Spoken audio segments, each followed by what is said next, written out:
Hello ചുട്ടുമണികളെ, അപ്പോൾ നമ്മൾ ഇന്ന് ചേമ്പ് പറിക്കാൻ പോവാണ്. അമ്മൂട്ടി അപ്പൂപ്പനാണ്. ചേമ്പും കൃഷിയുണ്ട്, കുറച്ച് സ്ഥലത്ത് കുറച്ചായിട്ട് ഇങ്ങനെ ചേമ്പും കൃഷിയുണ്ട്. ചേമ്പും കപ്പയൊക്കെ ഉണ്ട്, പയറും എല്ലാം ഉണ്ട്. അപ്പോൾ നമ്മൾ അവിടെ ചെന്ന് ചേമ്പ് പറിക്കാൻ പോകുന്നതാണ്. ചേമ്പ് പറിച്ചുകൊണ്ടിരിക്കുകയായിരുന്നു. അപ്പോൾ അവിടെ അത്യാവശ്യം ഉപ്പിച്ചിന് നല്ല കൃഷിയൊക്കെ ഉണ്ട്. അപ്പോൾ എന്തായാലും ഇതാണ് നമ്മൾ ചേമ്പ് ഇഷ്ടംപോലെ വിലമുണ്ട് ചേമ്പിൻ്റെ അകത്ത് തന്നെ. അപ്പോൾ നമ്മൾ അത് തികയാത്തോണ്ട് ഒന്നോടെ നമ്മൾ വരച്ച് അപ്പോൾ അപ്പച്ചൻ നമുക്ക് ധൈര്യം കേട്ട് ഇഷ്ടംപോലെ നമ്മൾ കുറേ വരച്ചെടുത്തിട്ടുണ്ട്. ഇതാണ് നമ്മുടെ ചേമ്പുന്നുണ്ട്, ഇഷ്ടംപോലെ വലിയ കിഴങ്ങാണ് അതിൻ്റെ അകത്തുള്ള.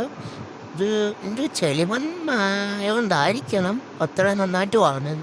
അപ്പോൾ ചുട്ടുമണികളെ കുറേ ഉണ്ടായിരുന്നു കിഴങ്ങ്. അപ്പോൾ നമ്മൾ എല്ലാം പറക്കി നമ്മൾ ചാക്കിൻ്റെ അകത്തിട്ടിടുകയാണ്. ഇതാണ് ഞങ്ങളുടെ അപ്പച്ചൻ. ഇച്ചിരി വയസ്സൊക്കെ ഉണ്ട് അപ്പച്ചന്, വയസ്സൊക്കെ ഉണ്ട്. നല്ല കൃഷി ആണ് അപ്പച്ചൻ്റെ മെയിൻ ഹോബി. കുറേ കാലം കൊണ്ട് കിട്ടും. അപ്പോൾ നമ്മുടെ പപ്പ അതുകൊണ്ട് പോകാൻ ക്ഷീണിച്ച വെയിലത്ത് ഇന്ന് ഇഷ്ടം പോലെ. അപ്പോൾ ഇതാണ് നമ്മുടെ ബബ്ലൂസ് എന്ന് പറയുന്ന മരം. ഇതിന് ഇഷ്ടം പോലെ നല്ല ഷാർപ്പായിട്ടുള്ള ഉള്ളതാണ് ഇതിനുള്ള. കുത്തി കയറി കഴിഞ്ഞാൽ നല്ല വേന, കാതൊക്കെ കുത്താൻ അതാണ് എടുക്കുന്നത്. അപ്പോൾ നമ്മൾ ആളൊക്കെ കണ്ടിട്ട് എടുത്ത് ചാടാൻ തോന്നുന്നു, അതേപോലെ ചൂടാ. പിന്നെ നമ്മൾ വീട്ടിൽ വന്ന് വീടിൻ്റെ അവിടുത്തെ കടയിൽ നാരങ്ങാളം കുടിച്ച് വലിയ ഗ്ലാസ്സിൽ നാരങ്ങാളമാണ് കഴിച്ച് കൊടുക്കുന്നത്. 25 രൂപയ്ക്ക് ലാഭമാണ് നമുക്ക് എടുത്ത നാരങ്ങാളം.